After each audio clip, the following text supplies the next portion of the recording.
So one thing that might be sort of fun is when we have this simple harmonic motion, what we always have is just some mass and a spring constant. We have no damping and we have no forcing function. And we did some problems like this, and we learned how to go to the alternative form, and we learned how to solve. It's a very easy DE to solve, but I'd like you to see the connection between M and K. I mean, you can do this yourself, but anytime you want, but in other words, without a specific M and specific K, what happens when you just do it with a generic M and K? Well, then you get, M R squared plus K equals 0. Maybe I did this. You move the K over, you divide by M, and you get this negative K over M, and you take the square root of both sides, and you get plus or minus I square roots of K over M. Is that right? Did I do that right? I think I did that right. So those are my roots. I mean, but usually everything's just numbers, and they're just numbers, and I don't really see the relationship between K and M in the answer, but there it is. And then you know what I do with that? You know what I do with that? That's the coefficient, x equals C1 cosine. But when I write this, I usually call this omega t. Is that right, you guys? And C2 sine omega t. But guess what my omega is? That. So, I don't know. Your book does this. Your book has a lot of letters everywhere. I mean, why rename things other letters? I could just put the square root of K over M down here, right? The square root of K over M is omega. The square root of K over M is omega. That's kind of, I guess that's what I'm trying to show you. I guess I just showed you. But that's kind of what omega is. Omega...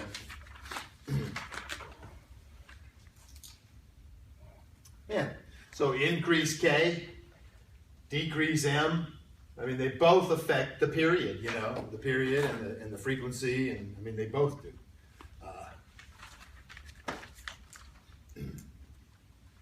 I don't know, but there's certain problems where, well, anyway, and yeah, right. What's the period? The period is 2 pi over omega, but now you sort of learn that omega is this. I mean, you could bypass omega. You could say the period is always 2 pi over the square root of K over M.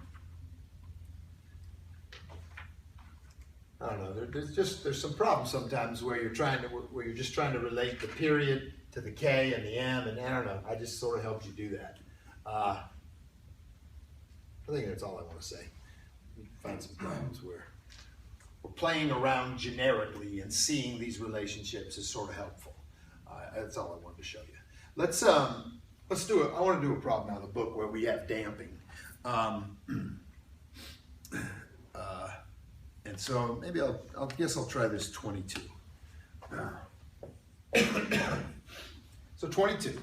It's each problem kind of words things their own different ways sometimes. This one's a little funny. It says, a 4-foot spring measures 8 feet after a mass weighing 8 pounds is attached to it.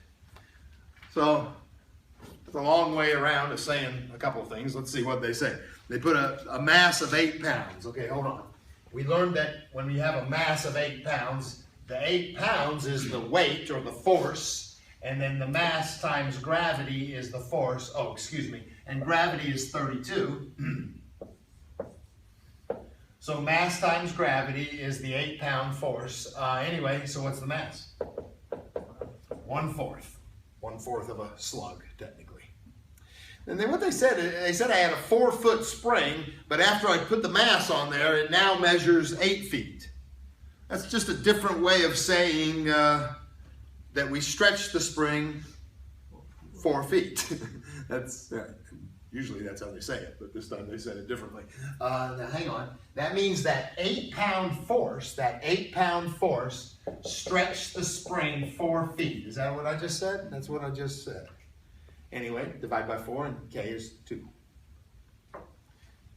This is not difficult, but that initial sentence, has a lot of information in that initial sentence. crucial information that you don't want to get wrong. Then check this out. This one has this. We're in a damped environment now, and the next sentence tells me that. It says, the medium through which this mass moves offers a damping force numerically equal to the square root of 2 times the instantaneous velocity. Whew. That's a long sentence. And you know how we have to take a little time and figure out m and k? Well, that's usually not the case for beta. Beta is the damping constant. And you could reread that sentence to yourself a few times, but basically, they just told me beta. They told me that beta was the square root of 2. They word that a little funny. They say, the medium through which the mass moves offers a damping force numerically equal to the square root of 2 times the instantaneous velocity. See, if you remember our DE, hang on. For damped environment, our DE was this, and these were forces. These were forces, you guys. This was mass times acceleration. This was the damping force, and the damping force, the frictional force, the damping force was proportional to the velocity, proportional to the instantaneous velocity. And that's what they just told me. What they just said is, the damping force is the square root of 2 times the instantaneous velocity. That's their fancy way of telling me beta is the square root of 2. You hear that? You got to understand it and hear it. And anyway, yeah. So beta is easy. Usually they tell me beta, but they do state it in a sentence like that. All right. Then here we go. I got a DE. My DE is 1/4 x double prime plus square root of 2 x prime, and then a 2x, and then it equals 0. There's no forcing function yet. We'll add that a little bit later. And, you know, so I have this damped situation. Remember what I did last class was I outlined that there's 3 kinds of damping. There's underdamped, overdamped, and critically damped. It all depends on what kind of roots we get from this quadratic equation. I guess I should try to find the roots of this quadratic equation. Hang on, one thing I should do first. When I write a DE, it comes with initial conditions. Let's dig those out of here. It says, find the equation of motion if the mass is initially released from equilibrium position. Oh, initially released from equilibrium position. Initially released from equilibrium position, I guess. With a downward velocity of 5 feet per second. Okay, that means the initial velocity is down at 5 feet a second. Down is positive 5, so that's a positive 5 feet per second. Okay, a DE with some initial conditions. Let's try to solve it. We would write the auxiliary equation. The auxiliary equation is a quadratic equation. I would probably do the quadratic formula. Negative b, that's negative square root of 2, plus or minus the square root of b squared, that's a 2 minus 4, times a times c. Hey, that's cool. All over 2a. Yeah, this is not bad, I don't think. That turns out that's a 0 in that square root, isn't it? Minus 4ac. That's a 0 in that square root, and so that's nice. We're gonna get a repeated root here. We're gonna get this negative square root of 2 over a half. If you flip that up, that's negative 2 square roots of 2, I think. That's my root, and it is a repeated root. You guys agree? Okay. And when it's a repeated root or a repeated solution, we should know how to write our answer. Our answer is x equals c1 e to the negative 2 square roots of 2t, and then c2t e to the negative 2 square roots of 2t. You guys okay with me on that? A repeated root, that's how you write your answer. And by the way, just this is the situation where I outlined these situations the other day before, but we never did a problem. But this one was critically damped. Do you remember what the rules were? When you get two real roots, that's overdamped, and it's very similar to this critically damped. The interesting one is well, they're all interesting. The complex roots. When you get two complex roots, that's your oscillating. That's your oscillating damped situation. Your oscillating damped situation is the complex roots. That's called underdamped. The two real roots is overdamped. We got this repeated root. It's critically damped. It's kind of like I said, it's on the critical edge. A slight adjustment on M, beta, or K, and you fall into one of the other two categories, I suppose. Because you're right in on this special guy that made the discriminant 0, which led to the repeated root. Cool. I guess, to finish the problem, you need to find your C1 and C2 using your initial conditions. So here we go. And to do that, I need a derivative. So I'm going to get a derivative down here. X prime is the derivative. Negative 2 square roots of 2 C1 e to the negative 2 square roots of 2t. I love it. When I get over here, I got a little product rule. I love product rules. Sort of. The derivative of the first is a C2 times the e function plus C2t, and then I need the derivative of the e function. The derivative of the e function is himself, but it spits out a negative 2 square roots of 2. Awesome.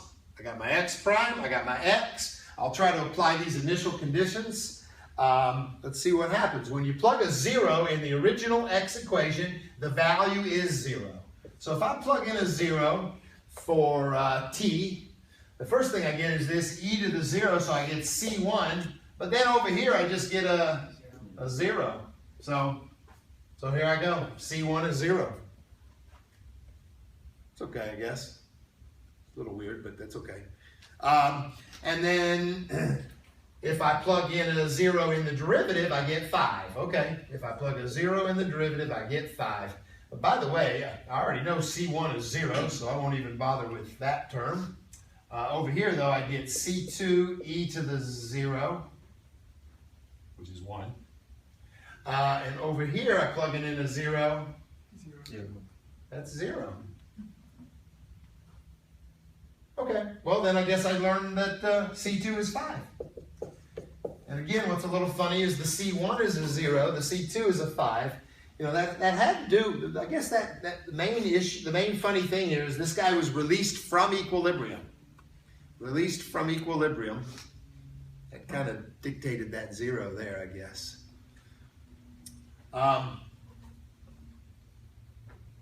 Okay, we got it then. The actual equation of motion for this particular one is that motion with the C1 being a 0 and the C2 being a 5. There it is. There it is. Again, it's kind of, they usually, not only am I solving these DEs, I'm usually trying to analyze the hell out of it when it's over. So they're usually asking me all kinds of questions. So my point is, what I often do when I'm finished is I'd like to kind of sketch a graph. I pick up my graphing calculator and try to take a look at this graph and see what it looks like. And then I should refer to see what kind of questions they ask me there.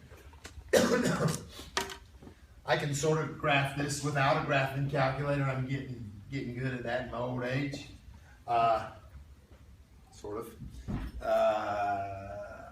I know it goes through 0, 0. I know that. I kind of know that from this, right? It goes through 0, 0. Probably.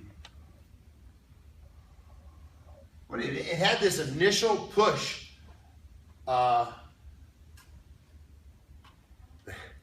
It had this initial push downward, which is my positive 5.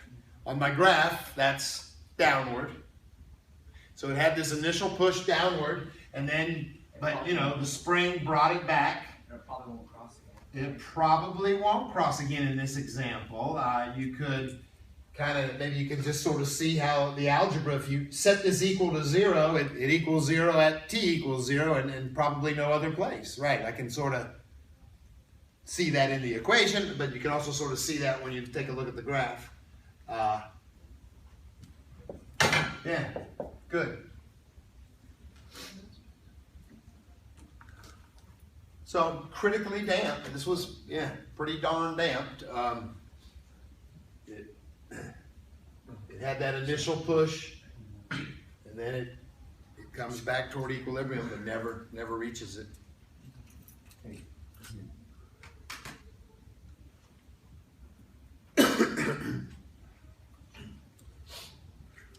Hey, yesterday, our last class, Tuesday's class, we were all about, listen to this now, we were all about the simple harmonic motion, which is, you know, this thing with no damping. With no damping, it's definitely this oscillating motion with the sines and the cosines, and so you have big discussions about amplitude, period, frequency, alternative form, right? Yeah, we had all those discussions, and you feel like, let's keep having those discussions. But, you know, those discussions are totally irrelevant here, right? There's no period. There's no such thing as period, amplitude, frequency. There's no such thing in this environment.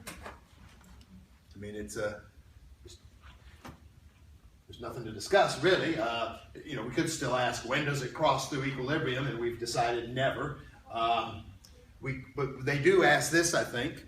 They say this: find the time at which the mass attains its extreme displacement from equilibrium. By the way, back in this situation, if I use the word extreme displacement from equilibrium, It's all the same. thank you, that's amplitude. Right, it happens a lot, but that's another word for amplitude. Back here, when we say extreme displacement from equilibrium, we're looking for that maximum point. And I shouldn't use the word amplitude in a graph like this. The word amplitude doesn't really apply to this. Anyway, they're looking for that maximum value. You know, I could just, you got it in your graph. Maybe you can use your max button on your calculator and find it. I mean, that's really, I think, kind of okay with me. If you wanted to analytically prove it to me, how do you find a max? When the derivative is 0, you know. You know, I could take a derivative because I got my equation x here. I could do a derivative. You know, in a way, I've already done a derivative. Hold on a second. Look right up here a second. If this is my derivative right here, right? Let me think here. Remember, the C1 was 0, so if I fill that in, that's gone. If I put my C2 as a 5, if I put my 5 here, this is my derivative right here, actually. That's a 5 times this. I'm going to put negative 10 square roots of 2. That's my 5 times this, t, e to the negative 2 square roots of 2t. So this is my derivative. Are you okay with that? Yeah. I could have done a derivative, but I already did. And so I filled in my C1 and C2, and that's my derivative. When does it equal 0? I'd just like you to see this algebra. When does this equal 0? I would set this equal to 0, and I would factor out the e function, e to the negative 2 square roots of 2t. What does that leave me with? It leaves me with 5 minus 10 square roots of 2t. And so you can see how you can set this guy equal to 0 and get an answer analytically. When does this equal 0? You know, I would have done that back here if I was curious, when does this cross through equilibrium? But there was kind of no work to do on this one. Anyway, yeah, set this equal to 0. I guess t is 5 over 10 square roots of 2, or 1 over 2 square roots of 2, or some kind of a decimal, 0.33, 0.31, 0.32, anybody? 382. 0.382. 383. 383. All right, thank you. Seconds. That's when it hits maximum displacement. I wonder, what is that maximum distance? How can I find that distance? Oh, find the position at that time. Okay, find the position at that time. Sure, I'll just do that. And by the way, I'll use that number there, 1 over 2 square roots of 2, e to the negative 2 square roots of 2 times 1 over 2 square roots of 2. That's kind of cool, but that's 5 over 2 square roots of 2, e to the negative 1, I guess, huh? Whatever the hell that is. 0.38 roughly, he said, and what is that distance? What is that y value? If I did the right y value. 0.648. And it's not a y value, it's an x value. What'd you call it? It's 0.648. Okay, thank you. You guys agree with that? Maybe do the maximum is 0.65, so yeah, it's about the same. Okay. Your calculator is max. Yeah. Using your max button on your calculator that you got, yeah, okay. Okay. That's, yeah. Cool.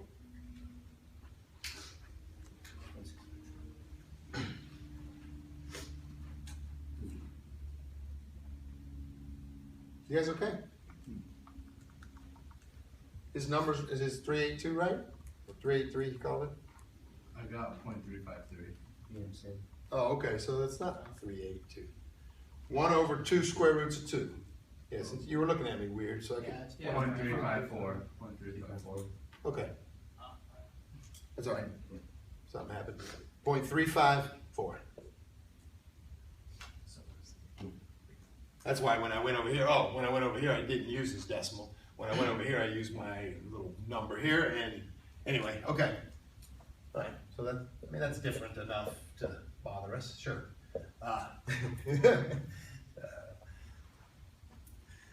mean, you know, right, something could be rounded a little off, but not that much off. Right? Anyway, cool. I'm not sure what else to say about that. Critically damped. I'd like to do one that is, yeah, here it is. Let's do another damped problem. Let's do this 26. Let's do another one. 26 from the book. This is another good one. It's got a little lengthy read to this one here. It says, it's another funny one where they say, after a mass weighing 10 pounds is attached to a 5-foot spring, the spring measures 7 feet. So, what did they just tell me? They had a 10-pound mass, and it stretched the spring 2 feet. I think that's what they said. Let me read that again. I don't know why they're doing this to me. A 10-pound mass attached to a 5-foot spring. Now the spring measures 7 feet. Right, it got stretched 2 feet. Thank you. K is 5. That's what that. I could have just said K is 5. Damn it. K is 5. Okay, K is 5. Now they do this funny thing again. See, and then you could use that 10 pounds to find the mass. But hang on, you got to read the next sentence. That mass is removed. So don't use the 10-pound mass, sorry. That mass is removed and it's replaced with another mass that weighs 8 pounds. All right, so anyway, that's the 10-pound mass did help me determine K, but for the motion of the system, we're going to use an 8-pound mass. And for an 8-pound mass, then the mass is 1/4. And then they got this sentence again. They read this in a sentence. The entire system is placed in a medium that offers a damping force that is numerically equal to the instantaneous velocity.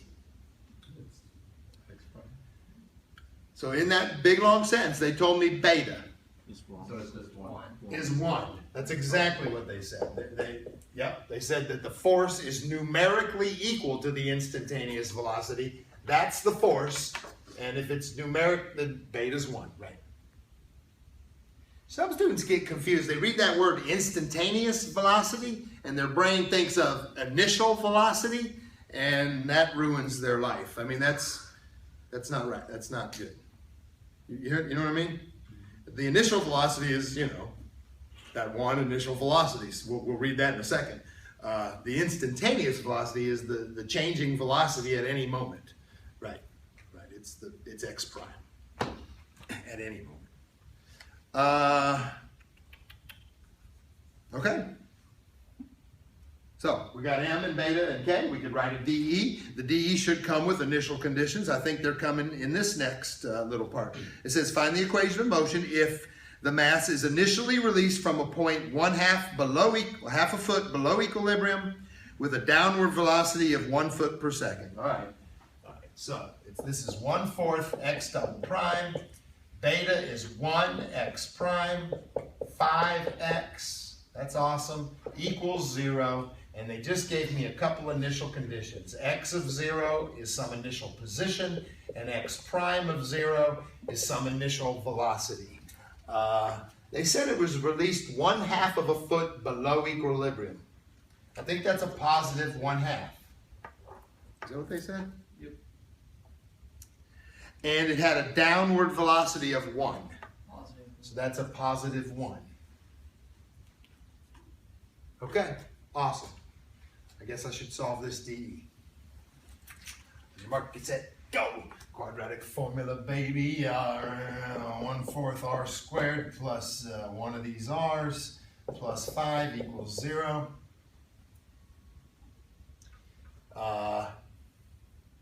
Whatever. Quadratic formula, -1 plus or minus the square root of b squared minus 4 times a times c all over 2a, which is 2 times a fourth. All right. -1 plus or minus 1 minus, that's -4 in there, huh? I think that's 2i all over a half. You know, I'd like to take that half and flip it up and multiply by 2. Is that what I want to do? Mm-hmm. So my answer is -2 plus or minus 4i.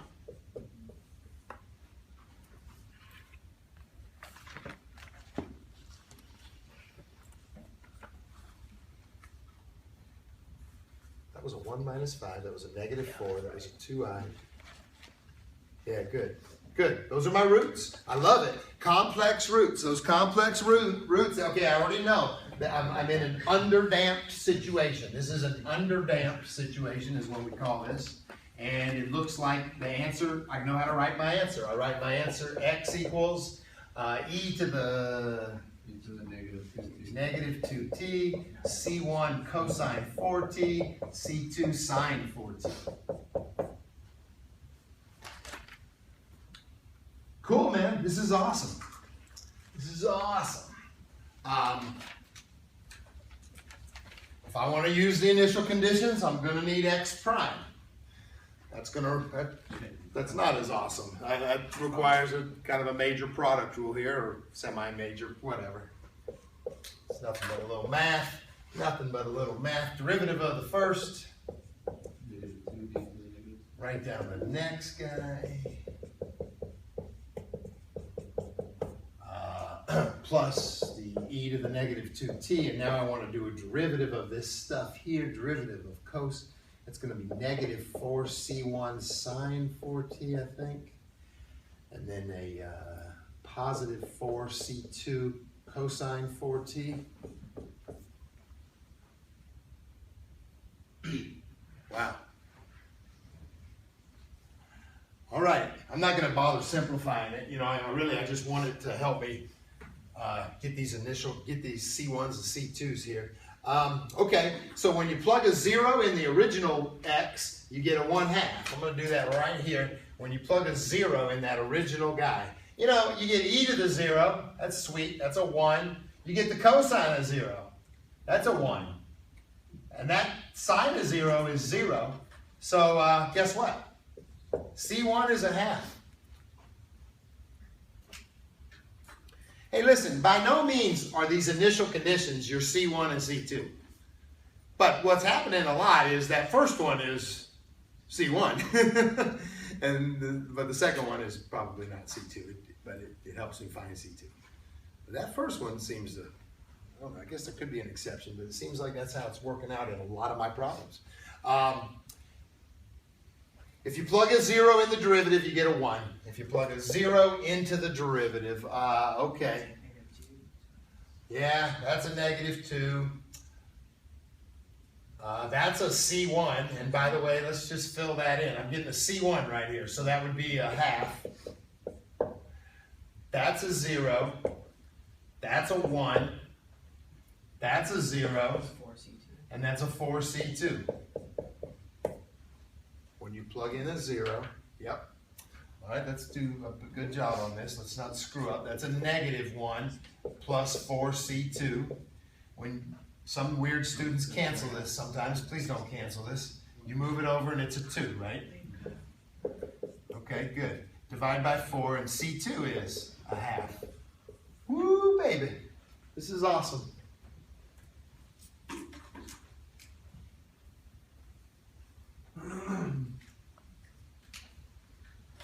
Woo, baby.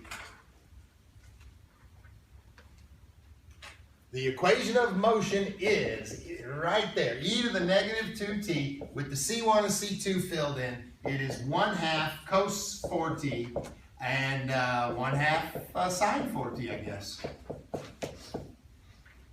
And I could go sketch a graph of that and check it out. It would be my good old underdamped situation. It would be my underdamped situation where we have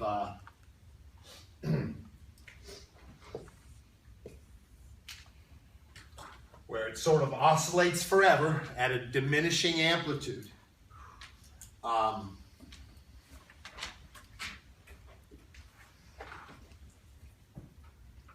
You know, what we learned yesterday, back to our simple harmonic motion yesterday, we learned that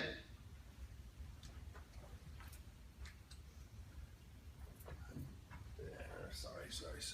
I need a little space here to work.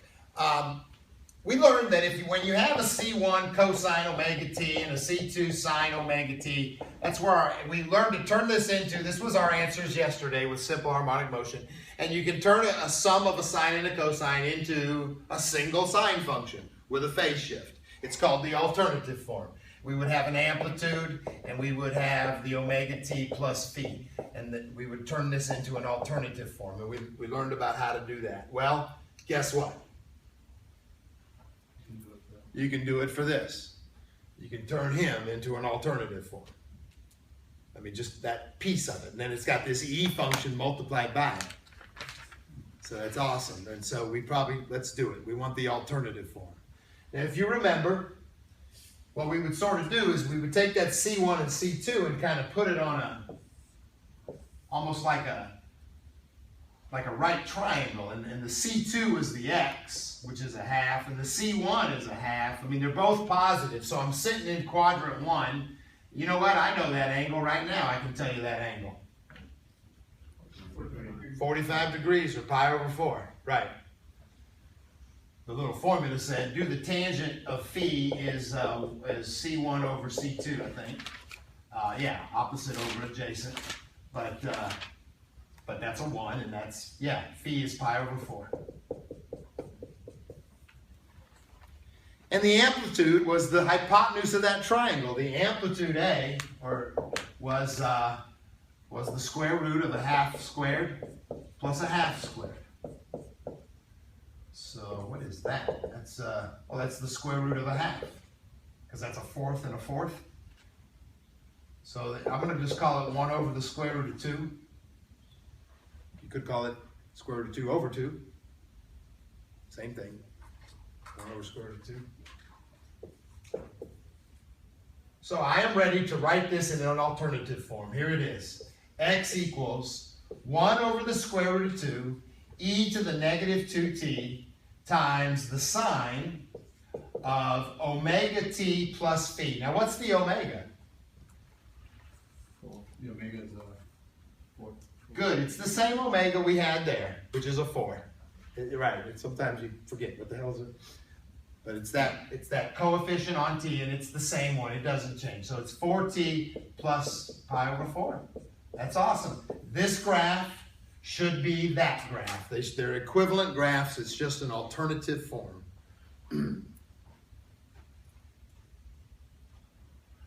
I want to sketch this graph. You guys could pick up a calculator and sketch it. I'm going to try to sketch it. I'm going to use this initial condition. At time 0, it started at a half. And then it had this push downward, which on my graph, that's downward. So it had a little push, so it went like this. But then it does this. And I know it doesn't take long. Even mine might be an exaggerated bunch of oscillations there. I mean, usually within 1 or 2 it's gone. You can't even see the damn thing. So I might have exaggerated the look there of the diminishing, dying amplitude. It's underdamped, you know. It is the least damped one. At least the damn thing. At least it gets to oscillate a little bit. So it's the least damped of our situations, but it dies out pretty quick. What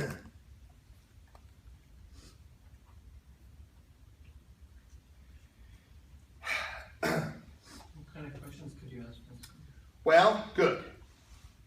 You know, we could ask for the period of this motion, but we don't call it period. We call it quasi-period. It's not a big deal, though. It's just whatever the old period was. Well, I mean, how do you find a period? What would it be? 2 pi over 4, right? Or pi over 2. So that's the period, and that's the time between cycles. Between here and here, that's a distance of pi over 2, or a time of pi over 2, right? You okay? Period. Why? How come we can't officially call it a period? Do you know what? Changes. It keeps changing, the damping. Damping changes. Good. Right. You know, technically, a period is the function repeats its pattern over and over again in a certain cycle, and that's the period. So this function, because of its diminishing amplitude, is not exactly repeating its pattern, is it? I mean, the pattern, it's not exactly repeating its pattern. It's got this diminishing, changing amplitude. So it's not exactly a period. But it does have a consistent time between crossing the x-axis or t-axis. It has a certain set cycle going on there that we could call a quasi-period. What's the word quasi mean? Like similar? Is that what? I don't know. Yeah, that might be good. I kind of feel like it means false or fake, or so it's kind of like a false period. I mean, I ain't no English major. Seemingly apparently, but not really. Being partly or Say your almost. word, right? Yeah, thank You're you. right. Seemingly apparent, but not really. Yeah, kind of. Okay, cool. Thanks. That doesn't sound that bad to me. I know what I want to show you. Check this out. You know, so if I asked you what its amplitude is, you would say, you know, there really ain't one. But, well, you might say, Quasi-amplitude. yeah, I actually never heard that word, but good point. Right. You know, you might say that's the amplitude, and notice, you know, you might, and notice it's it's an amplitude with a function, with a variable in it, so it's like a changing amplitude, you could say, and it's a decreasing amplitude. Watch this. I want to show you this. If you graph that function by itself, here's what it looks like.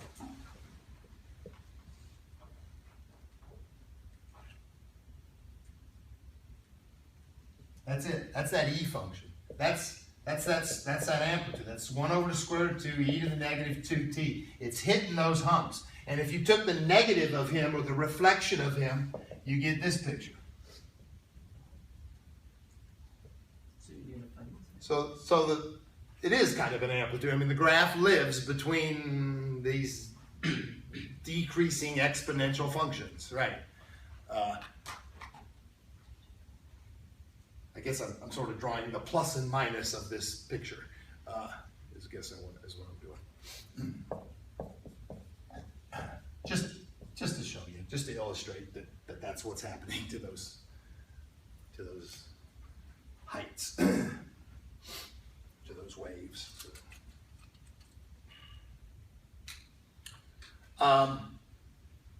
You know, we worked on this. When does it pass through equilibrium? When does it equal 0? Is what I'm asking, I guess. When does it equal 0? Look, you guys, that's the big advantage of this. It equals 0 when this equals 0. Now, hang on.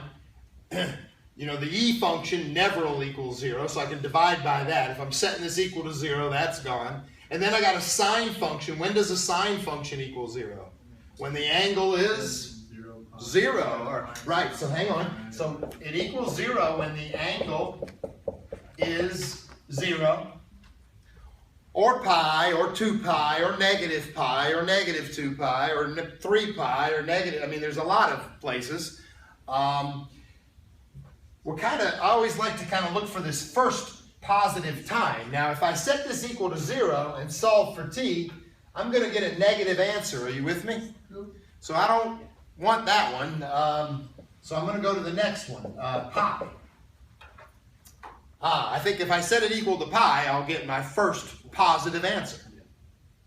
So I never really know what to set it equal to. You know, I'm setting it equal to, that's why I went through that list. 0, pi, 2 pi, negative 2 pi. I try to get the first one that yields a positive time. And we found it. It's 4t equals, if I subtract that, it's 3 pi over 4. If I divide by 4, it's 3 pi over 16 seconds. You can make that a decimal if you wanted to, but that's that time. What is it as a decimal, you guys? What is it? 9/16, roughly 0.55. I'm guessing. Don't let me guess. 0.589. Does that sound about right? 0.59? Yeah, that's right. That might be 589. All right, thank you. That's what that is. Okay, thank you. That's what that is.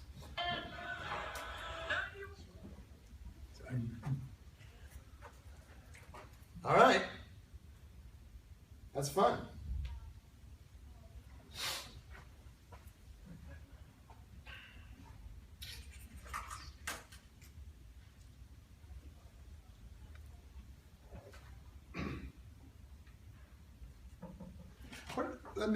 What were their questions?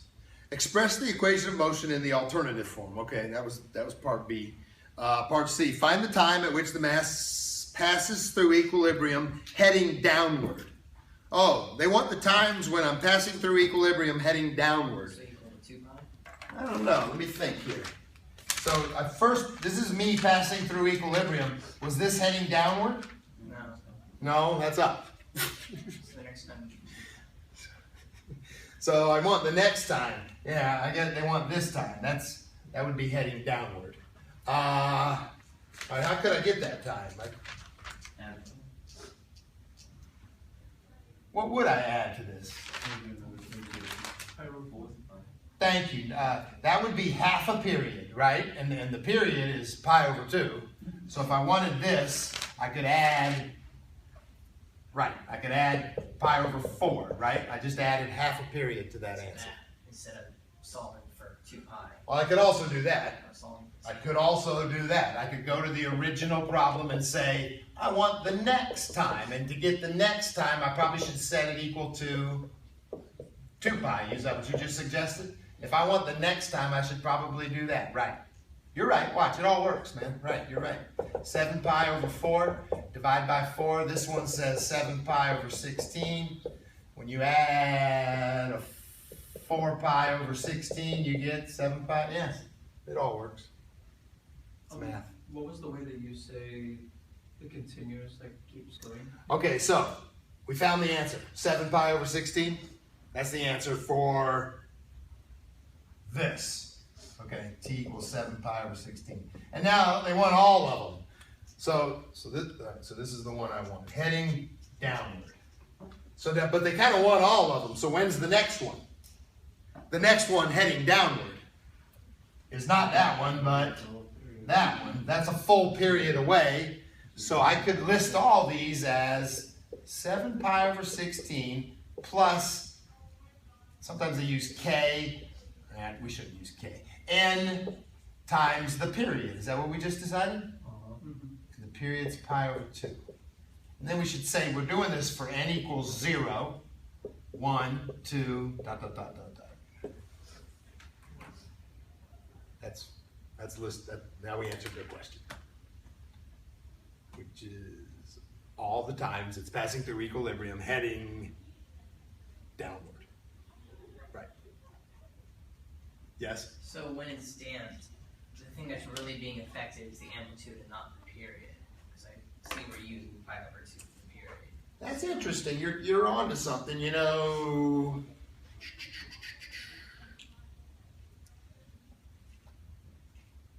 You know,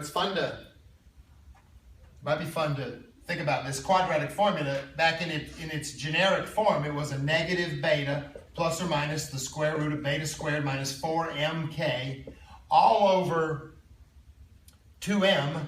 But that would be this over 2m and then this over 2m. Now, which part turns into my omega? I mean, this front part is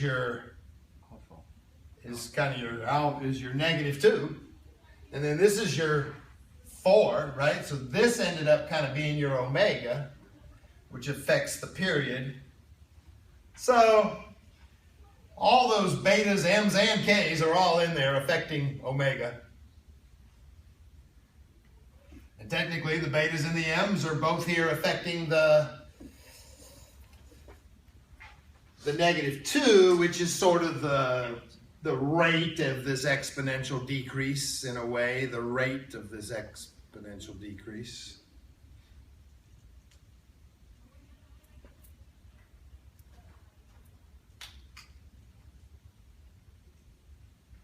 So yeah, so I don't know if I want to agree with what you said, now that I've analyzed it. It looks like everybody affects everything to some extent. What's kind of fun would be to hold something constant, like keep the beta constant in this and then adjust the m and the k and see what kind of different motion you could get. But anyway, you'd probably be, if you adjusted m and k, you would be changing this period, I suppose, or this omega, which affects the period. Yep. Even if you held m and k constant and just adjusted beta a little bit, I guess you'd be affecting omega. Right, so they kind of all have a say in that period.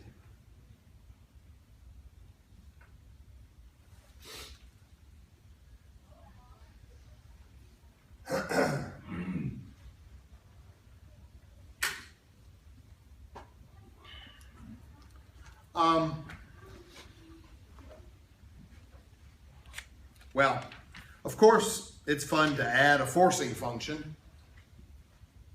Of course, it is. If you add a forcing function to this, now listen, I can add a forcing function to this, and you know, now you got your xc and your xp. Kind of know that. Yeah. Yeah. So, and you can add the forcing function to this, like we built this, you know, first we had simple harmonic motion, then we added the damping, then we could add a forcing function to the situation. But you can also add a forcing function to just simple harmonic motion and see how that plays out. So you can add a forcing function to the damped situation or the undamped situation. But then you got your work cut out for you. And of course, a forcing function kind of, it depends on what it does, but I mean, it can override damping, you know. I mean, if this thing's damping, it's dying out. But if, you know, when the kid is on a swing, if he comes back and I give him a push every time, that's my forcing function. And technically, he will never. He won't die out. He'll swing forever. So there can be like a certain forcing function that keeps it in equilibrium. Yeah, or maybe you're in a damped environment, but then you can create a forcing function that keeps it in simple harmonic motion or something like that, right? That keeps it in perpetual motion or simple, or yeah. Yeah, huh.